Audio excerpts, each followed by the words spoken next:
Hi കൂട്ടുകാരെ, baking ഫാമിലിയുടെ പുതിയൊരു വീഡിയോയിലേക്ക് എല്ലാവർക്കും സ്വാഗതം. ഇപ്പോൾ നമ്മൾ 2 ദിവസമായിട്ട് വീഡിയോകളൊന്നും ഇട്ടിട്ടുണ്ടായിരുന്നില്ല. അതിന് കാരണം വലിയ മഴയൊക്കെ പെയ്തിട്ട് അവിടെ ഒരു മരമൊക്കെ വീണിട്ട് കറണ്ടൊക്കെ പോയിട്ടുണ്ടായിരുന്നു. അപ്പോൾ കറണ്ട് ഇല്ലാത്തതുകൊണ്ടാണ് എനിക്ക് വീഡിയോ ഒന്നും എടുക്കാൻ പറ്റാത്തത് കേട്ടോ. അതിനു മുമ്പ് നമ്മൾ ഉലുവാക്കഞ്ഞി ഉണ്ടാക്കുന്ന ഒരു വീഡിയോ ചെയ്തിട്ടുണ്ടായിരുന്നു. ഇപ്പോൾ കർക്കിടക മാസമൊക്കെ അല്ലേ, അത് കാണാത്തവരൊക്കെ ഒന്ന് പോയി കണ്ടു നോക്കണം. അപ്പോൾ ഇലക്കറികളൊക്കെ കഴിക്കുന്നത് വളരെ നല്ലതാണ് ഈ സമയത്തല്ലേ. ഇന്ന് നമ്മൾ ചേമ്പും താള് കൊണ്ട് നല്ലൊരു കറി ഉണ്ടാക്കാം.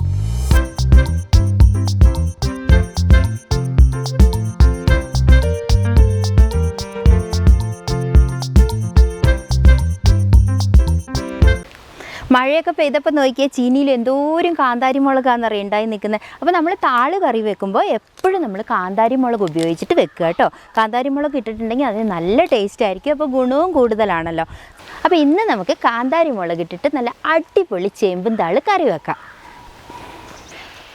അപ്പോൾ ആദ്യം നമുക്ക് ചേമ്പിനെ വൃത്തിയാക്കി എടുക്കാം. അപ്പോൾ ചേമ്പിൽ ഇതുപോലെ പറിക്കുമ്പോൾ നമ്മൾ ഇതിൻ്റെ പുറം ഭാഗമൊക്കെ നന്നായിട്ട് നോക്കണം. പൂമ്പാറ്റകളൊക്കെ മുട്ടയിട്ട് വെക്കാൻ സാധ്യതയുണ്ട് കേട്ടോ.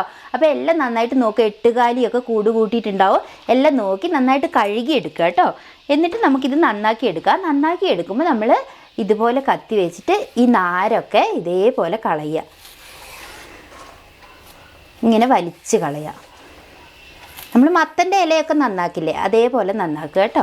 എന്നിട്ട് ഇതുപോലെ അരിഞ്ഞെടുക്കുക. അപ്പോൾ നമ്മൾ ഈ ഇലയുണ്ടല്ലോ, ഈ ഇല നമുക്ക് കറി വെക്കാൻ ഉപയോഗിക്കാം കേട്ടോ. അത് കളയണമെന്ന് നിർബന്ധമില്ല. എല്ലാവരും ചേമ്പിൻ്റെ താളാണല്ലോ വെക്കുക, പക്ഷെ ഇലയും കൂടെ അതിലേക്ക് ഇട്ടിട്ടുണ്ടെങ്കിൽ അത് നല്ലവണ്ണം വെന്തിട്ട് നല്ല ടേസ്റ്റ് ആയിട്ട് തന്നെ ഇരിക്കും കേട്ടോ. ചേമ്പിലയുടെ ഗുണങ്ങൾ എന്ന് പറഞ്ഞിട്ടുണ്ടെങ്കിൽ നമുക്ക് പച്ചില കറികളിൽ പറഞ്ഞറിയിക്കാൻ പറ്റാത്ത അത്രയേറെ ഗുണങ്ങളുള്ള ഒന്നാണ് ചേമ്പിൻ്റെ ഇല കേട്ടോ. അപ്പോൾ ഇതിൽ വൈറ്റമിൻ എ ഉണ്ട്, ബി, സി, ധാരാളം അയൺ അടങ്ങിയിട്ടുണ്ട്. അതുപോലെ തന്നെ പൊട്ടാസ്യം, സിങ്ക് ഒക്കെ അടങ്ങിയിട്ടുണ്ട്. അപ്പോൾ ചേമ്പില നമ്മൾ കർക്കിടക മാസത്തിൽ മാത്രമല്ലേ കഴിക്കുക, അങ്ങനെയൊന്നും അല്ല, കിട്ടുന്ന സമയങ്ങളിലൊക്കെ ഇതേപോലെ കറി വെച്ച് കഴിക്കുക കേട്ടോ. ഇപ്പോൾ ഇതാ ചേമ്പിൻ്റെ ഇലയും തണ്ടും ഒക്കെ ഞാൻ മുറിച്ചിട്ടിട്ടുണ്ട്. അപ്പോൾ ആദ്യം ഞാനൊന്ന് കഴുകിയിട്ടുണ്ടായിരുന്നു, ഇനി ഒന്നുകൂടി ഒന്ന് കഴുകിയിട്ട് വരാം കേട്ടോ. ഇപ്പം എല്ലാം കഴുകി വൃത്തിയാക്കിയിട്ടുണ്ട്. ഞാനിപ്പോൾ തേങ്ങ അരച്ചിട്ടല്ല ഇത് വെക്കുന്നത്, വെറുതെ പുളി ഒഴിച്ചിട്ടാണ് വെക്കുന്നത് കേട്ടോ. അപ്പോൾ ഇതിലേക്ക് വെള്ളം ഒഴിച്ചു കൊടുക്കുക. വെള്ളം ഒഴിക്കുമ്പോൾ കുറച്ച് കൂടുതൽ ഒഴിച്ചു കൊടുത്തു, നന്നായിട്ട് വേവട്ടെ. അപ്പോൾ കുറച്ച് വെള്ളമാകുമ്പോൾ അത് വെന്ത് കഴിയുമ്പോഴേക്കും വെള്ളം അങ്ങോട്ട് വറ്റിപ്പോവും. ഇനി ഇതിലേക്ക് ഞാൻ ഇട്ട് കൊടുക്കുന്നത് മഞ്ഞൾപ്പൊടിയാണ്. മഞ്ഞൾപ്പൊടിയൊക്കെ നമുക്ക് അകത്തേക്ക് കഴിക്കുന്നത് നല്ലതാണ്. കുറച്ച് ഇഷ്ടമാണെങ്കിൽ കുറച്ച് കൂട്ടിയിട്ട് കൊടുത്തോ കേട്ടോ. എന്നാലും ഞാനൊരു 1/4 ടീസ്പൂൺ ഇട്ടിട്ടുണ്ട്. ഇനി ഇതിൻ്റെ കൂട്ടത്തിൽ ആവശ്യത്തിന് ഉപ്പ് കൂടി ചേർത്ത് കൊടുക്കാം.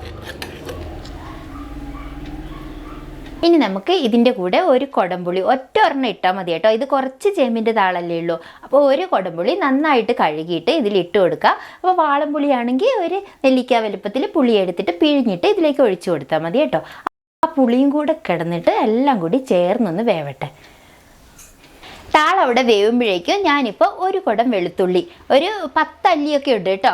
ആ വെളുത്തുള്ളിയും കുറച്ചധികം കാന്താരി മുളകും കൂടി എടുത്തിട്ടുണ്ട്. ഇത് രണ്ടും കൂടെ മിക്സിയിലിട്ടിട്ട് ഒന്ന് കറക്കിയെടുക്കുക.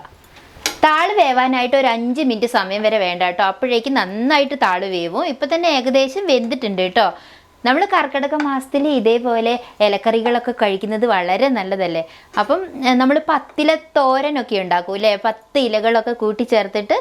അപ്പോൾ 10 ഇല എന്ന് പറഞ്ഞിട്ടുണ്ടെങ്കിൽ അതിലിപ്പോൾ നമ്മൾ കുമ്പളത്തിൻ്റെ ഇല ഇടുക, പയറിൻ്റെ ഇല, ചുവന്ന ചീര, പച്ചച്ചീര, പാവല്, കോവല്, ചേമ്പില, തകര, പിന്നെ തഴുതാമ, അതുപോലെ തന്നെ മത്തൻ്റെ ഇല, അതൊക്കെ ചേർക്കുമ്പോഴേക്കും നമുക്ക് 10 ഇല തികയൂല്ലേ.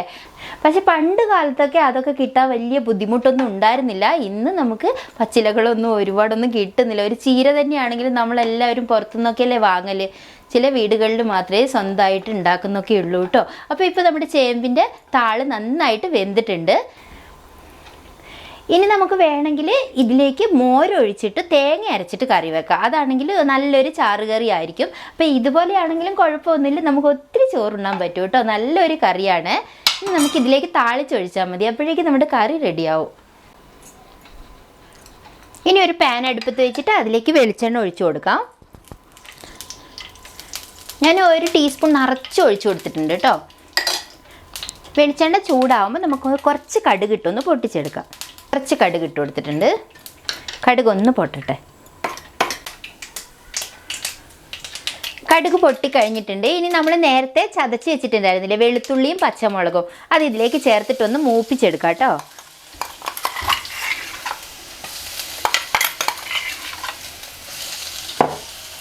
നന്നായിട്ട് മൂപ്പിച്ചെടുക്കാം. ഇത് വളരെ സിമ്പിളായിട്ട് ചെയ്യാൻ പറ്റുന്ന നല്ലൊരു ചേമ്പിൻതാള് കറിയാണ് കേട്ടോ. അപ്പം നമുക്ക് തേങ്ങ അരച്ചിട്ട് ചെയ്യാം, മോരൊഴിച്ചിട്ട് അതൊക്കെ ഉണ്ടാക്കിയെടുക്കാം, അതൊക്കെ നല്ലതാണ്. എന്നാലും ഇതാകുമ്പോൾ നമുക്ക് ഒരുപാട് സമയമൊന്നും വേണ്ട, ഒത്തിരി സാധനങ്ങളൊന്നും തേങ്ങയൊന്നും അരയ്ക്കേണ്ട ആവശ്യമൊന്നുമില്ലല്ലോ. അപ്പോൾ പച്ചമുളകും വെളുത്തുള്ളിയൊക്കെ നന്നായിട്ടൊന്ന് ചുവന്ന് വരുമ്പോൾ നമ്മൾ ഈ കറി ഇതിലേക്ക് ഒഴിച്ചു കൊടുക്കാം.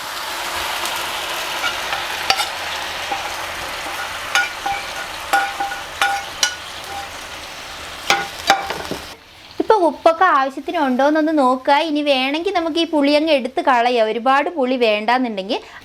അല്ലെങ്കിൽ പിന്നെ ഇതിൽ തന്നെ അങ്ങ് കിടന്നോട്ടെ.